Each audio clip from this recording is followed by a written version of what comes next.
David, I was like, I think tomorrow night I just have Metal Gear Solid, which, so we do have a donation incentive. Let me plug that again. We do have a donation incentive, and it is set at a high mark because it is going to be a bastard, especially to the schedule. But to change the Metal Gear Solid run to all cutscenes, which takes the run from being about an hour and a half long to being over 5 hours. So we got to earn those cutscenes, I'm afraid. But if you love Metal Gear, well worth it, I think, because it took storytelling in video games to the next level, and you know, it's one of the few storytelling games that I still really enjoy to this day. Hey, White Hat. I saw White Hat and Jeepicus come in, and Smitty. Oh, well, Smitty was here. Tin says, Axelay hype. I agree. Hey, Polly. We need them cutscenes. Yeah, I agree.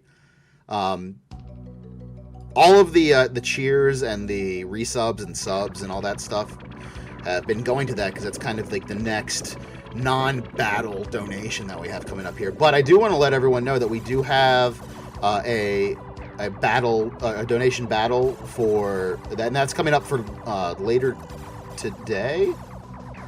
Yeah, later today, the Tecmo Super Bowl Challenge season.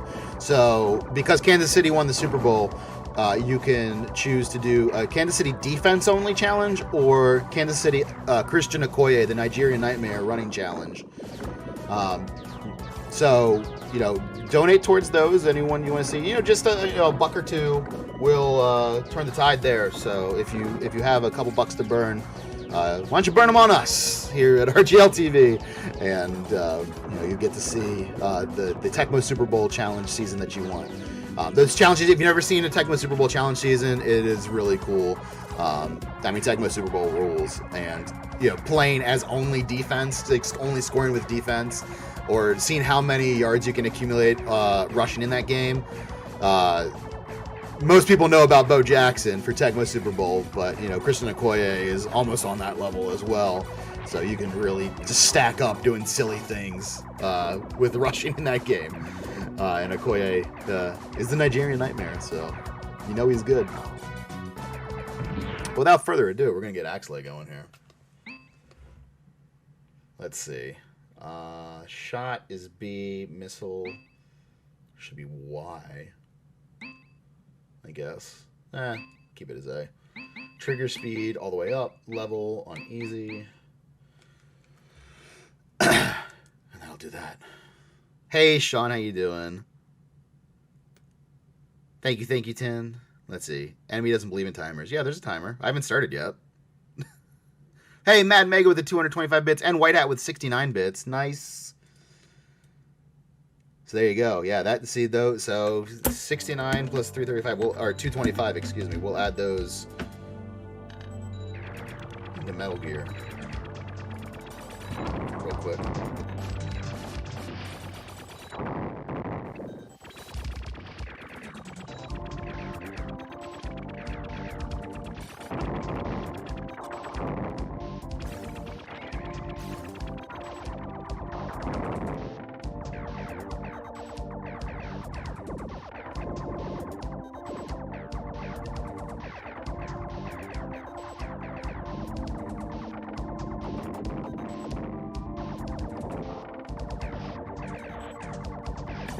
I do also want to alert everyone that we are now over $200 towards the Mario relay race becoming a warpless race. So right now it's going to be an any percent race, but if you guys donate, and that's a cumulative over the entire marathon. You don't need to donate specifically to that. So any donation towards any incentive, any bits, any subs or resubs, gift subs, that all goes towards it. So right now we're at $200 for the Mario Relay Race to turn that into Warpless out of 4,000. So we're making our way, progressing there. If you want to gift subs to folks, if you want to cheer, all that will go towards the race. That is coming up on Sunday. That's kind of one of our finale events. We have that, and of course Final Fantasy to close us out. So that's going to be real awesome next Sunday. But for right now, we got Axelay coming up, so we're just adjusting these values here real quick, and then we're going to get going.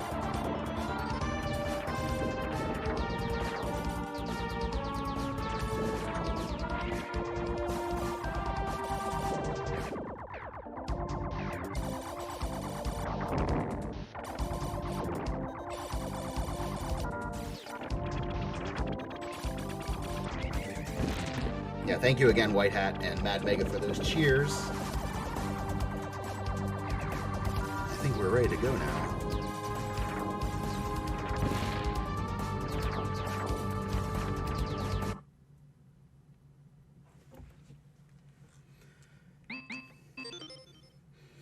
Alright, time begins once I start selecting my kit. It's so interesting, like, you can select all your stuff, but there's nothing to select at first, so it's kind of weird. Alright, let's see. Arms installation is complete. Good luck.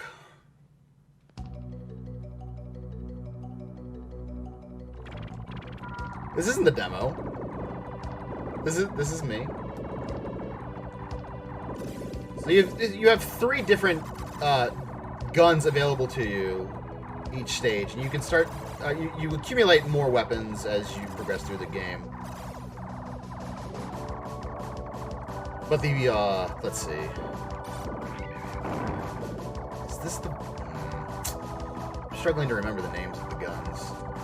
So we have the macro missiles over here, which I don't actually want to select right now. We have the Vulcan round, which I think is this one, and maybe this is the Vulcan round because it goes around you. This is a great utility weapon, regardless of what name it is. I'll probably remember it somewhere in stage 2. But this is just such a great gun because, you know, look at this. I can clear out everything around me. It works great for floors and ceilings as well when we're in those the side-scrolling stages. This and Abadox, 2 shmups that I really love, in part because they have you know, side-scrolling as well as top-down stages, which I think is a really cool dynamic. Obviously, that comes from a little game called Salamander, aka Life Force, which Abadox is very much a ripoff of in a lot of ways. But I played Abadox first, so what can I say?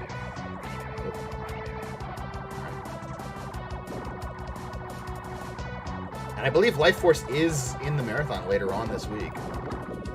There's a whole other big shmup block coming at you later in the week. So if you like Life Force, if you like Gradius, I know there's a bunch of Gradius games. Captain Skyhawk, which is a pretty weird shmup.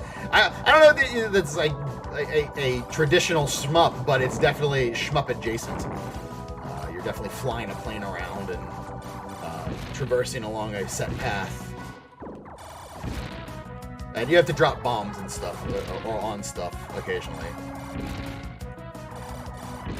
But it's got that that classic rare top-down isometric view.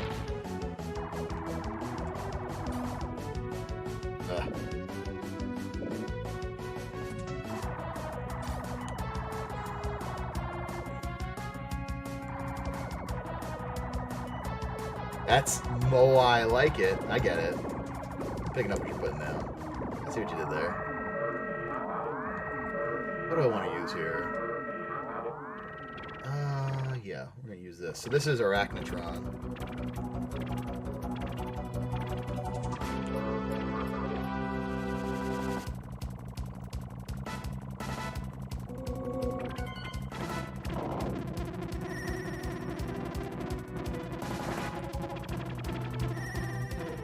The web does slow me down a little bit. On higher difficulties, it slows you down much more.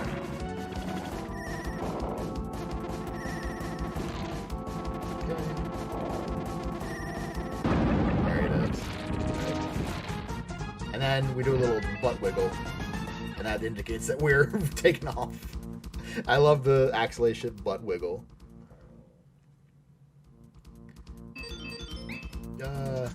Yeah. Technically, you never want to use any missiles besides the macro missiles. They're the strongest. But I have this whole strat for defeating the boss in this game, which is not the fastest way to defeat... I'm sorry, the boss of this stage. It's not the fastest way to do it anymore, but it is definitely a very easy way to do this boss. So we're going to stick with it. Once again, we talked a lot about great music and shmups all day, and we're going to continue to do that with Abadox. But this song right here, this is the soundtrack for Colony, the name of this stage. And this is an amazing song. So I'll shut up and let it play for a while, and you guys can enjoy it.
Well, I lost 2 guns while I was jamming out to the music there a little bit. Which is a kind of neat thing in this game. As long as you don't have instant kill damage, which is if I got hit by one of those falling mines there, if I got run into by something, if I ran into the floor or ceiling. Right? Well, I'm not gonna test it. I'm wondering if that actually kills me. But yeah, as long as if you take non-critical damage, you don't die instantly. You just lose the weapon that you had selected when you got hit. The problem with that is there's no way to regain that weapon unless you die, which I sort of feel like is a failure on the game's part. That'd be kind of one nitpick that I have with it. That you can't power yourself back up without dying. That seems like a weird trade-off that you have to make if you absolutely want a particular weapon back. So we're going to try to make our way through. We don't absolutely need another weapon. As you can see, these ground missiles are putting in work right now.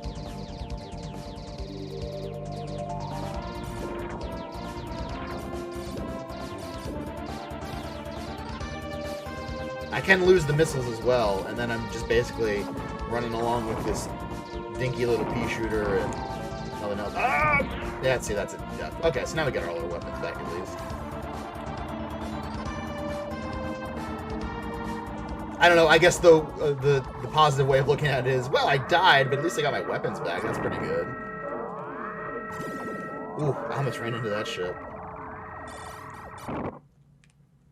So this boss may be familiar to most of you if you've ever seen RoboCop. I just saw this clip last night. So last night was the Oscars, which, giant, who cares. But it did lead Pee Wee Herman to tweet out something about the 1988 Oscars, where they did a bit. He was giving out an award for, like, best, like, special effects or something like that. And they had this fella, Ed209, show up and accost him, and then he flies away, and RoboCop comes out and shoots the most hokiest, phony After Effects lasers at Ed209. And it's pretty great in how terrible it is. But yeah, so we're fighting Ed209 here, basically. The actual name of this boss is the T-36 tow bar. They even managed to name it similarly to Ed209. It's not a ripoff, it's homage. But yeah, that's why I like these ground fire missiles, because they're doing damage right now through his armor, I guess, his body. Which just makes killing him very simple. Not as fast as it could be, but very simple. Go behind him right now and use the round. I'm gonna check under this thing.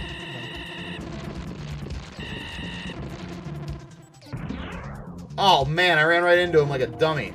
I should be dead soon. Yeah. All right. Well, gotta watch that hitbox, I guess. All right, watch the butt wiggle again. Here it comes. Yeah, look at that. Fantastic. Alright, let's see here. Okay, straight laser. That's what it is. Okay, so we're going to use Needle Cracker, Round Vulcan, which is the Round Vulcan, and the Macro Missile. Good luck.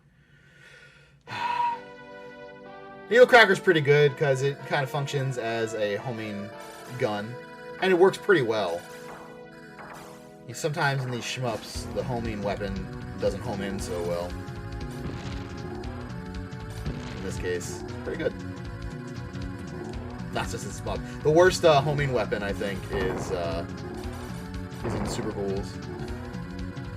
Oh, hey, got these upgraded arrows. Just gonna shoot and let them hit the enemy. Okay, now it's just circling around at nothing, and I can't fire again.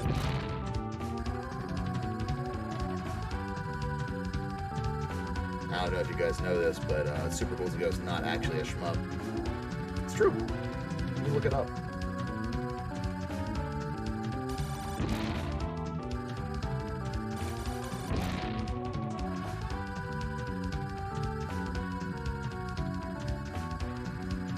So there's a mini boss quick kill for the fellow coming up here very shortly.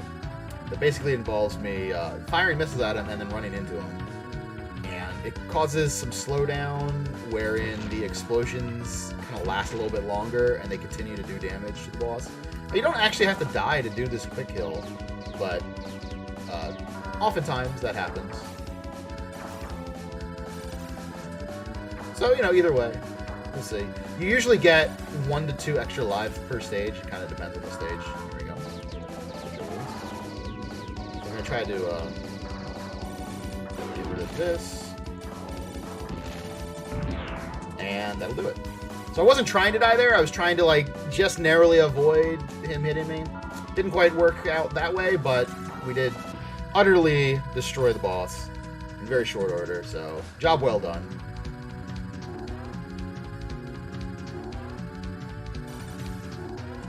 Took a couple of stupid deaths in the previous stage. It's kind of the situation we find ourselves in right now, lives-wise.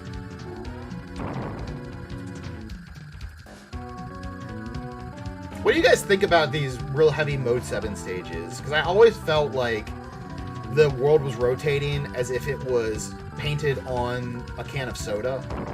It just feels a little too narrow in how it's rotating. But I've gotten used to it. It used to be very jarring to me. And I'm totally used to it now. I just feel like they made it a little bit too narrow going over the horizon here. It's definitely a cool effect. I just think they were a little bit overzealous with it. Oh, we gotta avoid some stuff here. Alright. Whew. Good.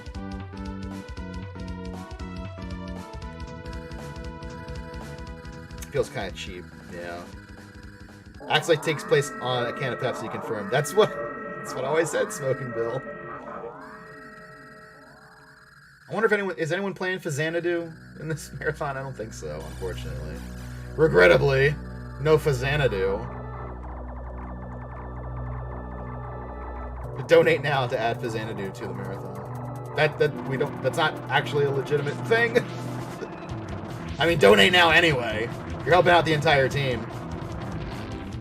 Just, you know, I can't guarantee that Xanadu will be added.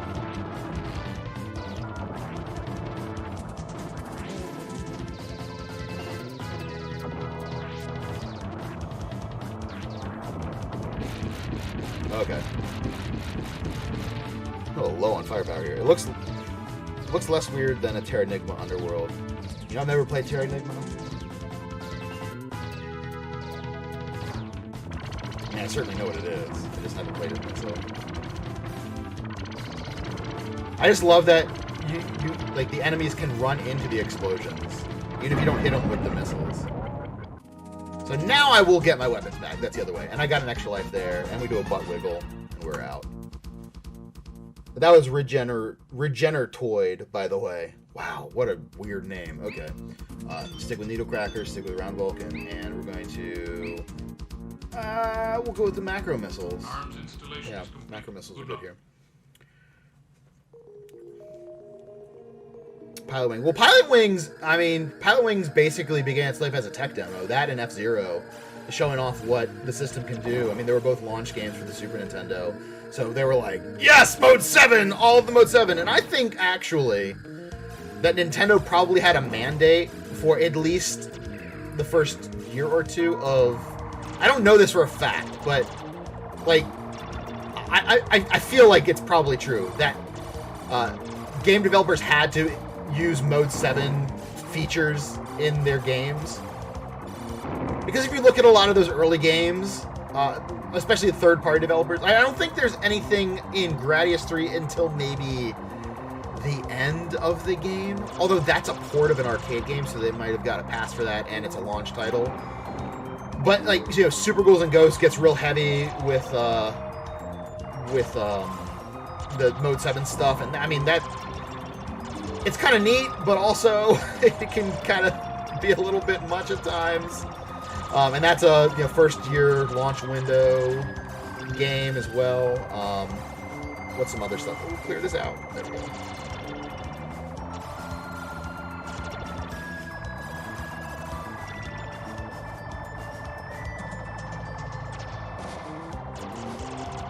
But yeah, Final Fantasy VI definitely has some pretty good mode 7. That's true. Need to beat that game at some point. Have the cartridge just sitting there, just waiting.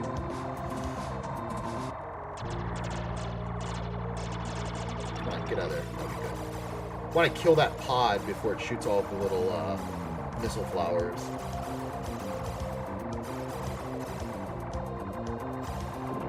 Oh yeah, in Super Castlevania 4, the tin is that what you're talking about? Because that's very mode 7 in Castlevania 4. Also, I mean, the way that what's that boss? Coronaut dies. That's straight up mode 7.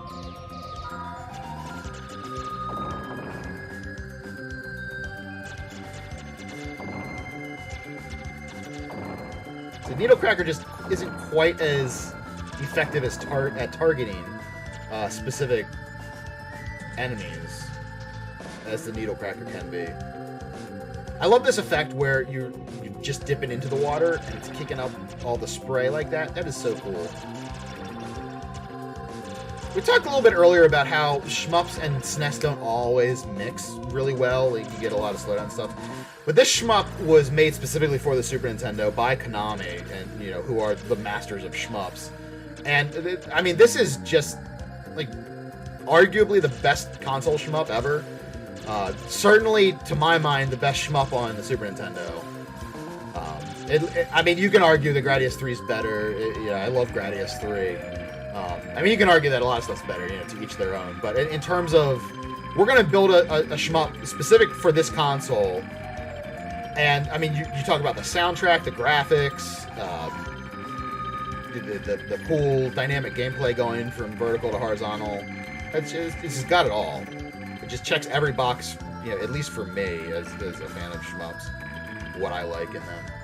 And it's so funny because, I did find the game off-putting visually with the Mode 7 for so long that I was like, I just wrote it off. I was like, Axelay, whatever. Now I love it. Hence, it's in RGLove. Funny how that works. Yeah, that's funny, Velora. We were talking about Darius Twin earlier. That's a pretty good one. I do enjoy me some Darius Twin. Okay. So this laser does not actually kill me. All it does is switch my weapon. So we're not even going to worry about switching back. We're just going to get right up in the grill here. Let the laser do its job. And then we're going to win. I love it. But wiggle and out.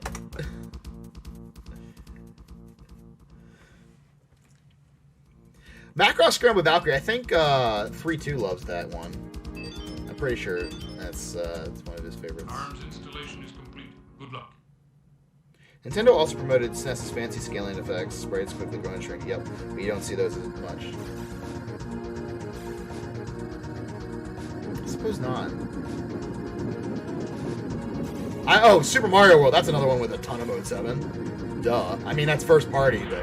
What? That killed me? Okay. I understand why it killed me. I just wasn't expecting that. I know it seems a little weird, but... I never actually died to the lava worms, which are definitely not sandworms repurposed from either Beetlejuice or Tremors. Well, I guess they're not called sandworms in Tremors. Only Beetlejuice.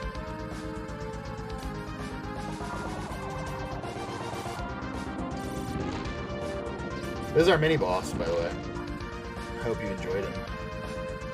Yeah, more RG lava, by the way. I believe... I don't think Star Priority had lava, but all the rest of the games so far, both of them have had lava.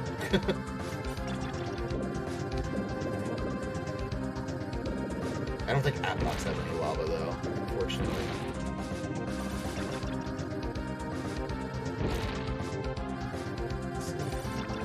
Let's see. So Mistwalker says...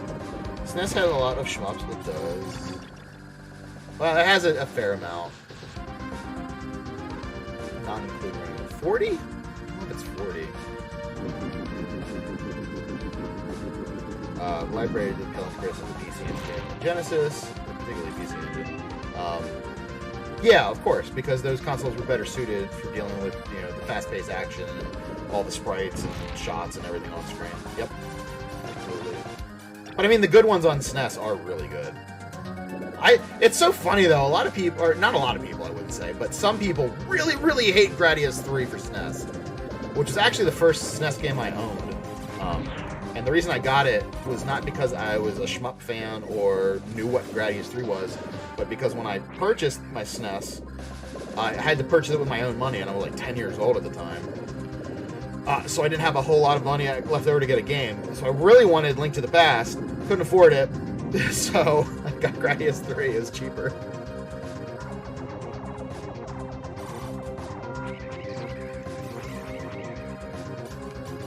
But Gradius 3 is awesome.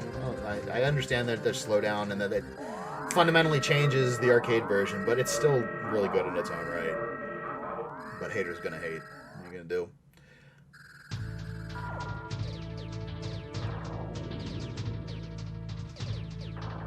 Oh, I think I'm supposed to use the straight laser for this, which we don't actually have. So, alright, this is it is. You gotta watch out for his hands when he tries to high-five you. Oh. Kind of like this. Oh, well, he avoided the lava rocks. That's pretty good. When he high-fives you, though, it's bad news.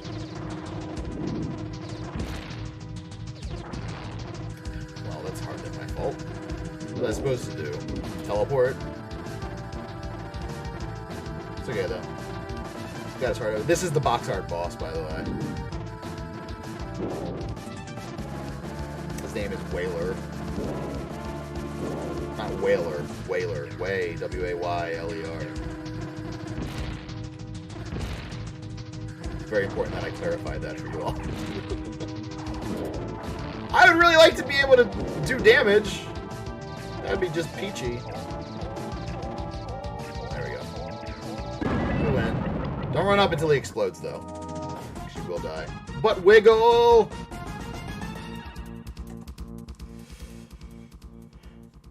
Alright, final stage. We're gonna use those lasers, and acting. Installation is complete. Good luck. That's it.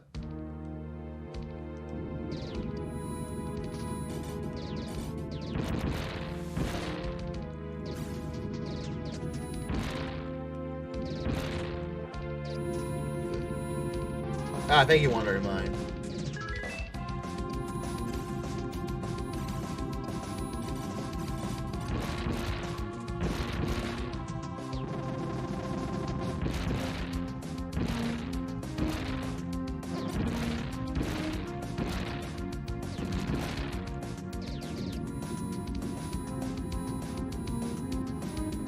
It's Lava Chan's dad.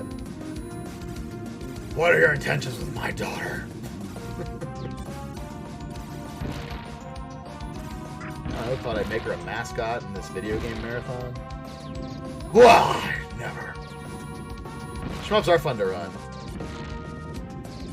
I really like shmup speedruns because it's difficult to articulate. They're going one way or the other. So you gotta like grab on and react to everything. You know, you're being pulled along for the ride, and the game's throwing different stuff at you, and you gotta not only defend yourself and survive and all of those things, but you have to find a way to like nudge out like every little morsel of time that you can, you know, with slowdown mitigation and, you know, quick kills and, you know, getting rid of enemies as quickly as possible or despawning enemies if you can. Some shmups have warps that you can take. So all that stuff, I mean, it's just this like real,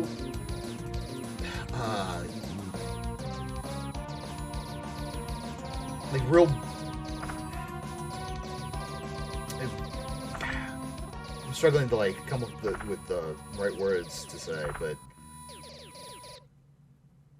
it just really puts what you need to do in a speedrun into focus, instead of like kind of making it this more nebulous thing like, well, you know, I can run here, or I can, you know, try to do this trick or whatnot. It's not about that. It's like, okay, you need to wring out every little drop of savings from this run, because it's gonna keep going. It's gonna go forward. There's gonna be a bare minimum time that you can get, as long as you just survive. But you gotta be real savvy with how you save time. It's always disappointing to me when you see people are like, oh, shmups can't be speedrun. Okay. Very narrow-minded way of looking at things.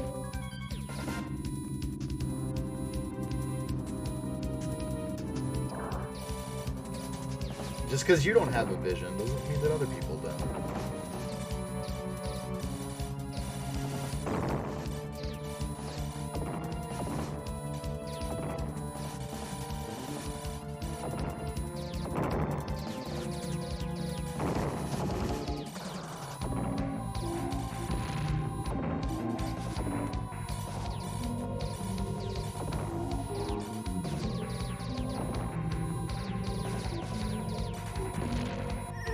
Ooh.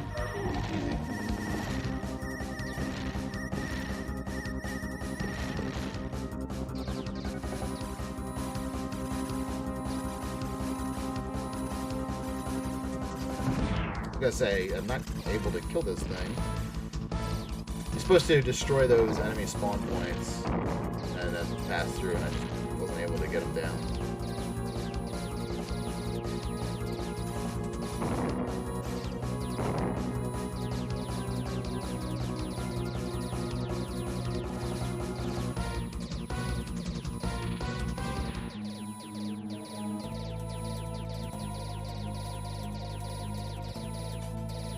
Sort of, Miz. Sort of. That's an interesting way to put it. That you're fighting the console instead of the game itself. I mean, you're definitely fighting the game itself. I don't want to discount what you have to do in a game. So that'll be my only pushback for what you said. But that is an interesting way of looking at it. Oh, jeez. Okay. I forgot about the... I don't know what they're called. The pod bay doors.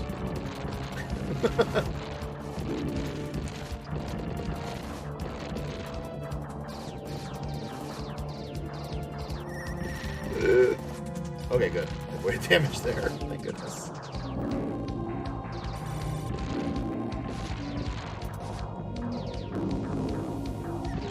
Dang it! I ran right into the shot. If I just stayed in place, everything would have been fine.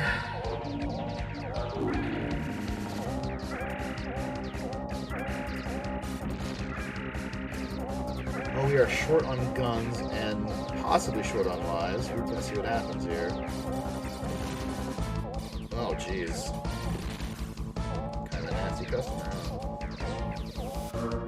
Alright, I guess you're just gonna keep live and fight another day. Oh.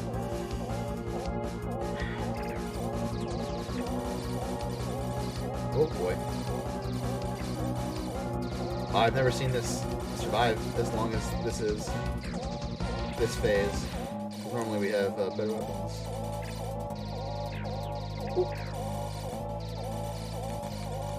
Oh jeez. Okay. Please hurry up and die. Okay. There we go. Alright, nah, get out of here.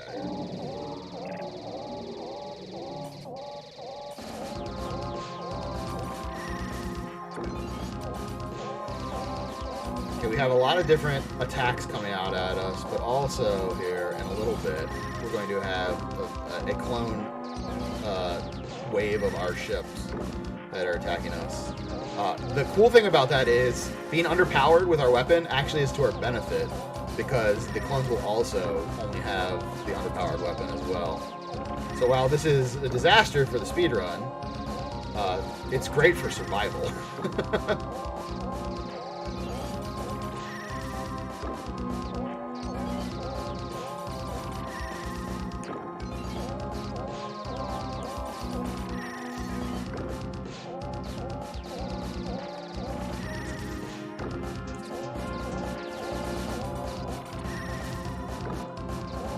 Okay, put myself in a bad position there. Oh, crud. Alright, well, we get our weapons back. They will still only mimic whatever weapon you use, so we're getting scanned here. So I can still effectuate the same result by only doing this. So, hey, I don't want to do that. Okay, pick up the clones.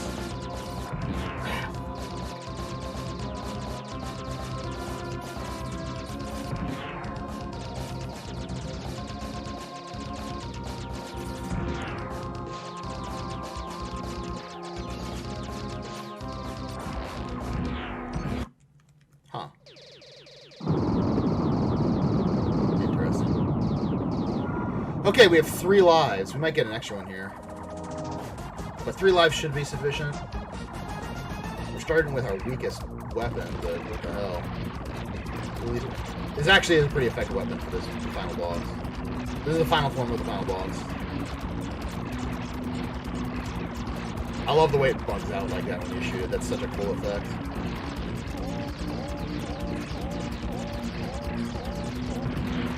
It's fine.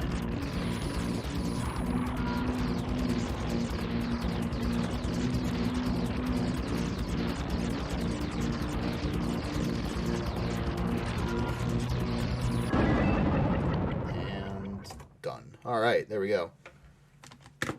That's it. That's it. That's Axelay.